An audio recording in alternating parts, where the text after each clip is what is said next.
All right, everyone, get ready for a really fascinating deep dive today. Hmm. We're going to be tackling a topic that's kind of mysterious and a little bit misunderstood, I think. Karma. Yeah, it definitely has a bit of a reputation, doesn't it? It does. So we're going to be using Sadhguru's book, Karma, a yogi's guide to crafting your destiny, as our guide. We really want to unpack what karma really is and how it actually impacts our lives.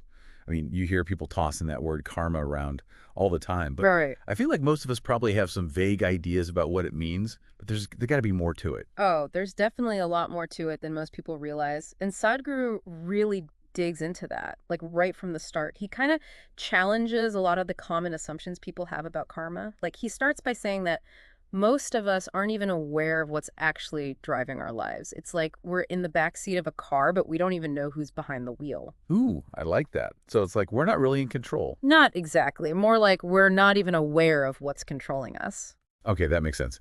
So to explain that, he uses this kind of funny analogy Right. about the Pope riding in a limousine Yeah. with the President of the United States as his chauffeur. Haha. I mean, it's a pretty funny image, but It is. yeah. But there's a deeper meaning there, right? Yeah, what's he really getting at with that? Well, he's trying to highlight that we often just go through life reacting to things without really understanding why, without understanding the deeper forces at play. And Sadhguru says a big part of that is our own karma. Hmm.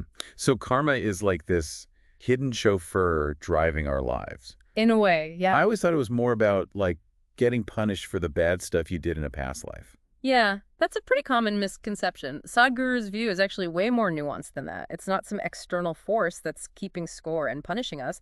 It's actually woven from our own actions. All of our actions, not just the bad ones. So every decision we make, every thought, every action, it all contributes to Yeah. this karmic like record or something. Right. It's more like a tapestry, really. Like every action, every thought, even every emotion creates this imprint, this kind of energetic residue. Sadhguru calls these imprints vasanas. They're like karmic seeds that shape our tendencies, and the kinds of experiences we have. He even compares them to like a fragrance. Okay, so it's not about being good or bad. It's more about, It's about the energy behind those actions. right. So how does the whole past lives thing fit into this? That's where memory comes in. Sadhguru says that memory is way more vast than we usually think. It's not just about the stuff you consciously remember from this life, but also impressions from your ancestors, your species, even the planet itself. It's all stored in there. Hold on, you're saying I'm carrying around memories from like my great-great-grandmother, people I've never even met, It sounds kind of wild, but and cavemen. haha, yeah. But it actually explains a lot. Like, have you ever had one of those moments where you have this really strong reaction to something and it just seems like totally out of proportion, or you're just drawn to something or repulsed by something and you can't explain why? Oh yeah, all the time. Right, Sadhguru would say that's probably some ancient memory bubbling up. And he breaks down these different kinds of memory. There's individual karmic memory from past lives, genetic memory from your lineage, evolutionary memory from your species, and even elemental memory, like from the basic building blocks of existence. That is mind-blowing. So basically, we're all walking around with this huge library of memories, most of which we're not even aware of, and those memories are actually shaping how we experience the world. Exactly. And that's a key part of understanding how karma works. It's not just about what you did in some past life. It's about all these layers of memory influencing your present. So like, how do we even begin to sort through all of that? This massive karmic web, I mean. Well, one of the most important things Sadhguru says is that we're not just victims of our karma. We're constantly creating new karma with every single choice we make. So it's not like we're just living out some predetermined fate.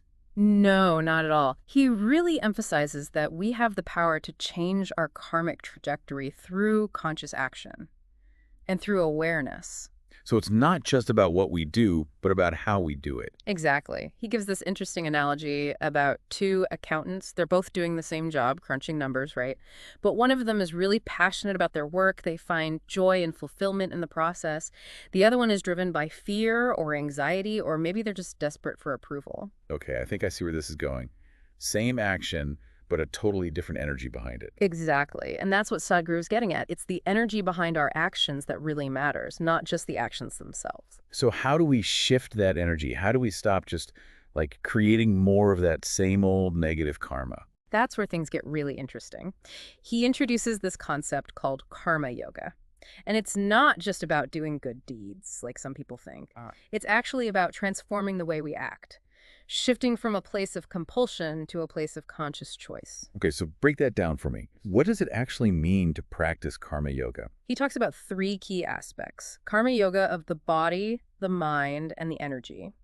And he really emphasizes the importance of being consciously involved in everything we do. Even simple physical tasks, the subtlest mental processes, everything. So it's like bringing this mindful awareness to our whole lives. Exactly. And he gives some really practical tips for how to do that. Like he talks about the importance of not looking up or down on anyone, like recognizing that inherent divinity in every being. Right, treat everyone with respect no matter who they are, what they're doing. Exactly. And he gives these great examples of how we can cultivate that awareness in everyday stuff, like even just stretching can become a karma yoga practice if we do it with total awareness. Paying attention to our bodies, our breath. Wow, so it's not about trying to become some perfect saint. No. It's about bringing that intention to every moment. Exactly. And that's what's so cool about karma yoga. It's accessible to everyone. No matter what your background is, what you believe, it's a way of life, a way of being that can transform any action into an opportunity for growth Right. and even liberation. I'm already getting a lot to think about here. Hmm. But what about those times when we just feel really stuck? Like no matter how hard we try to change our thoughts, our behavior, it's like there's something deeper holding us back. Yeah, I think a lot of people can relate to that. And that's where Sadhguru brings in this idea of Bhuta Shuddhi. It translates to cleansing the elements. He explains how the five elements, earth, water, fire, air, and space, they all hold karmic imprints. So we're not talking about just like, taking a detox bath or But something. no, not quite. He's talking about addressing the karmic imprints that are stored in the very fabric of our being at the level of the element. And this is like how ancient systems of medicine, Ayurveda, that kind of thing, view the body. Exactly. Ayurveda recognizes that everyone has this unique balance of elements, and when those elements are out of whack, that's when we start to have problems, physical and mental problems. Right, so some people are more fiery, some are more earthy, and so on. Right, and Bhuta Shuddhi is about working with those elements to create harmony and balance, basically addressing the root cause of those karmic patterns. Okay, so we talked about individual karma, but what about collective karma? With so much suffering in the world, it's hard not to wonder if we're all just caught in some giant karmic mess. That's a really common question, and Sadhguru doesn't avoid it at all. He acknowledges that collective karma is very real. We're all interconnected, so our individual actions do contribute to that bigger picture. So does that mean we're all doomed to just keep repeating the same cycles of suffering over and over? Actually, Sadhguru offers a really hopeful message here. He says that despite this reality of collective karma, we each still have the power to make a difference through conscious action. So even though we're all connected, we're not just helpless victims. Exactly. He really emphasizes that every act of awareness, every time we choose to align with our highest potential, it contributes to a positive shift in the collective consciousness. That's pretty powerful. It means that even those small acts of kindness, compassion, just living consciously, it can all ripple outwards. Absolutely. And that brings us to what might be Sadhguru's most profound teaching, the power of this moment. He says that even with all the complexities of karma, all those layers of memory and experience, the only moment that truly exists is N now W. I've heard that before, Hmm. but it's honestly kind of hard to grasp. I mean, the past obviously happened and the future's coming, right?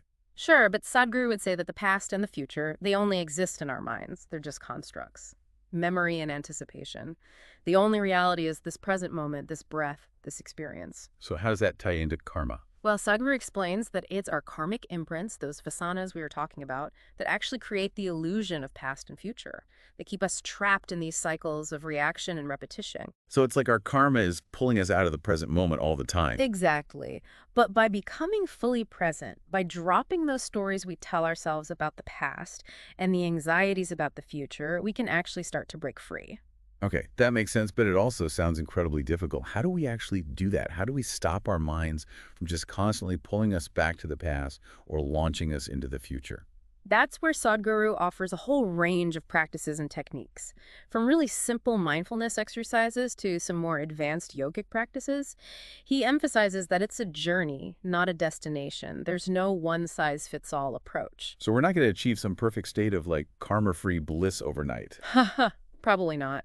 It's more about constantly refining our awareness, making those conscious choices, and aligning our actions with our deepest aspirations. It's really interesting, how Sadhguru describes karma.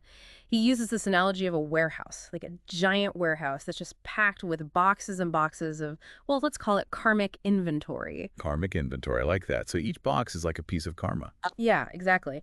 And to help us understand how this whole warehouse works, he breaks down karma into different types. First, there's accumulated karma.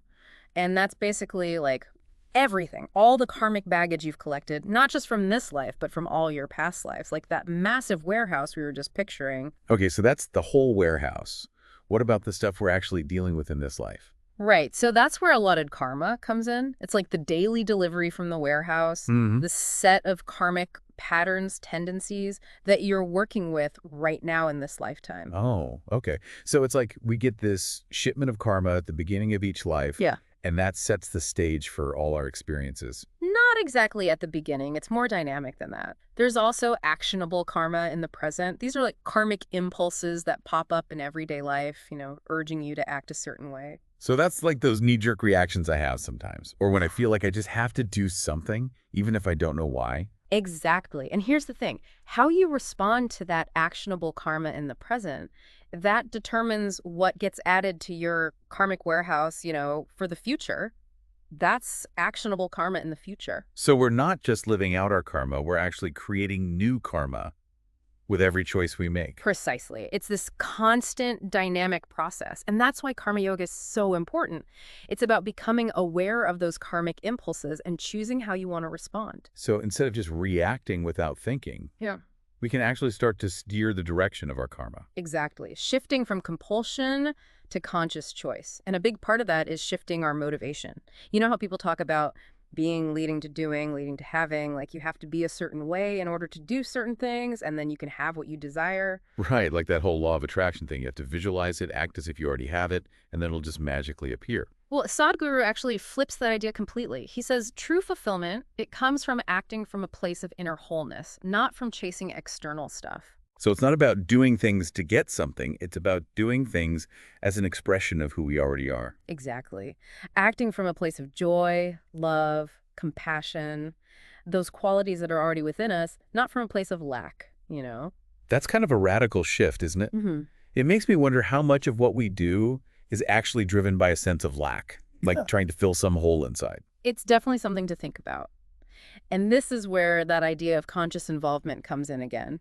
Sadhguru would say it's not just about what we do, but how we do it. So two people But could be doing the same exact thing, but one is creating positive karma and the other one is creating negative karma, just depending on their motivation and their level of awareness. exactly. And I think a lot of us can relate to that, right? Think about a time when you did something you thought was a good deed, but like deep down you wanted recognition for it or praise. Oh, yeah, for sure.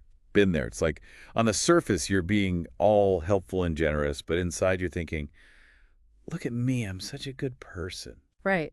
And that subtle shift in energy from genuine generosity to like ego-driven action, that can make a huge difference in the karma we're creating. And this is starting to make so much more sense, but it's also making me realize how much work I have to do. It feels like every single action, every thought has this ripple effect. It can definitely feel overwhelming, but remember, it's a process. Sadhguru keeps saying we don't have to be perfect, like overnight. It's about slowly becoming more aware, Yeah. making more conscious choices, aligning with our true nature. It takes time. So what about those times when we just feel totally stuck? Like we try to change, we're trying to be more mindful, but it's like there's something deep down that's holding us back. That's where Sadhguru brings in the idea of bhutashuddhi, that cleansing of the elements that we were talking about before.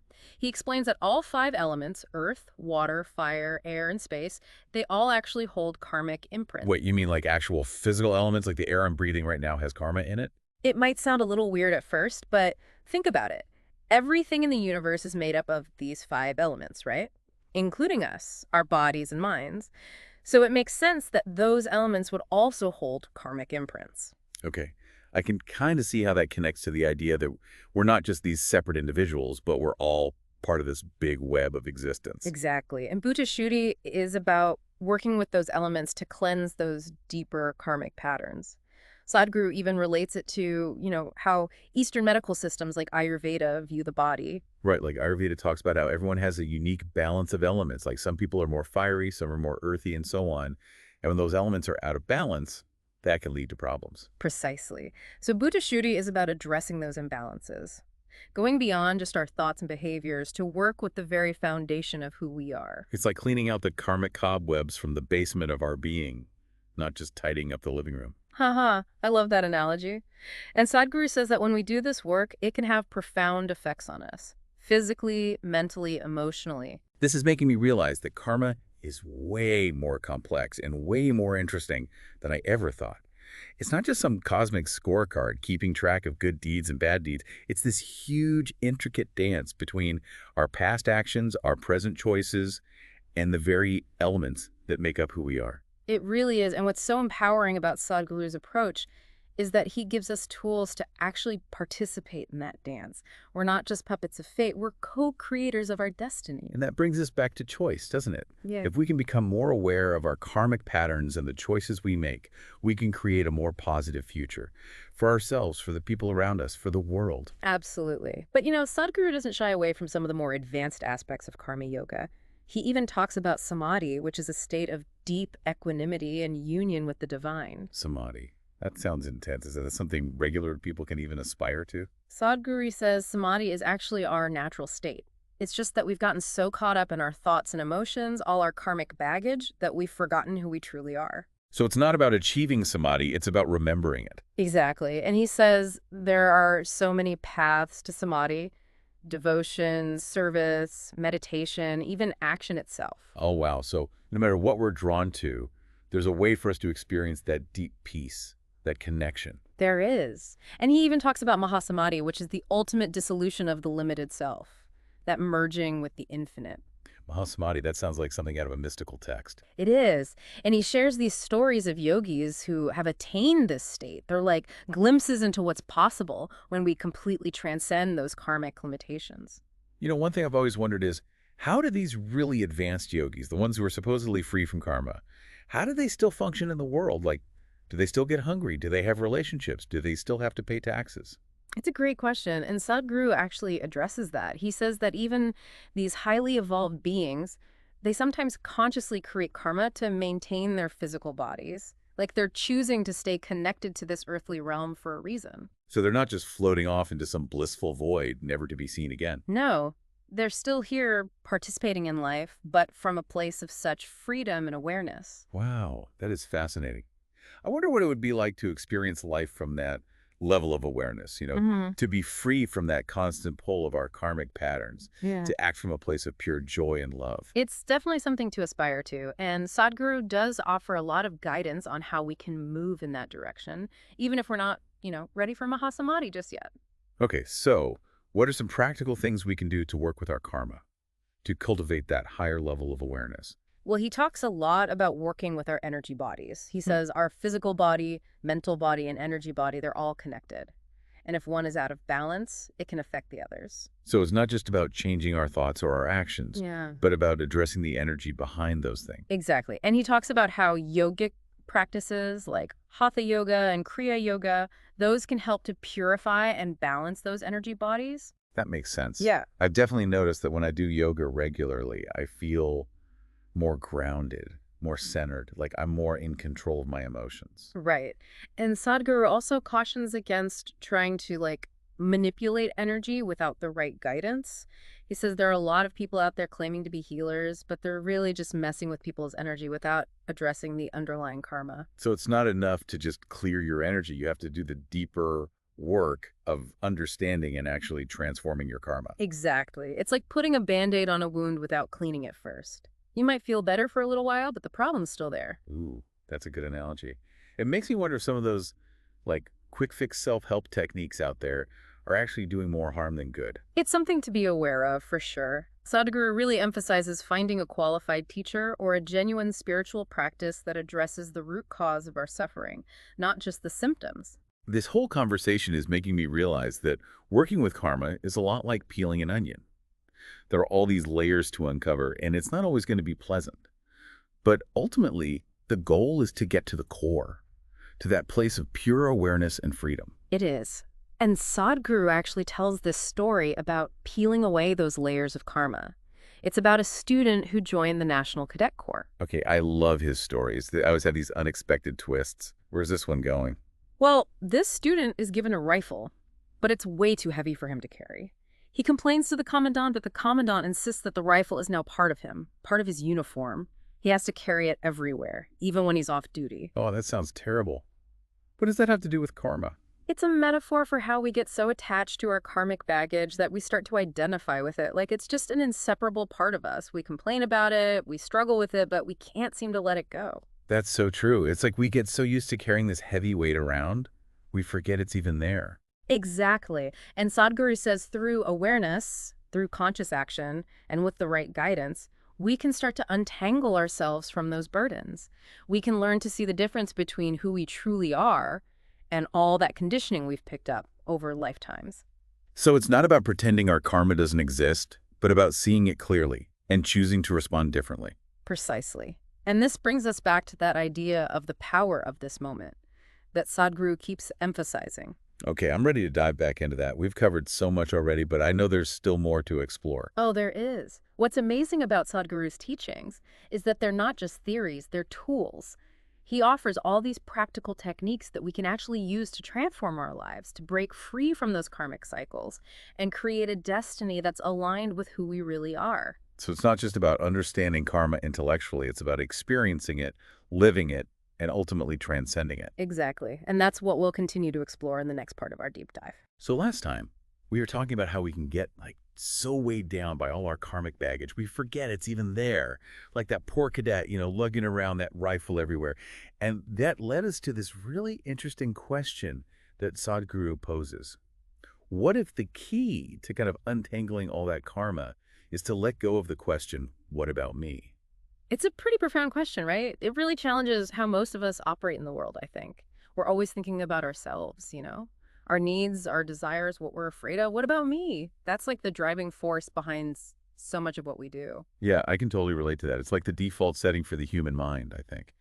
But what's so different about what Sadhguru's saying is he's not just saying be less selfish.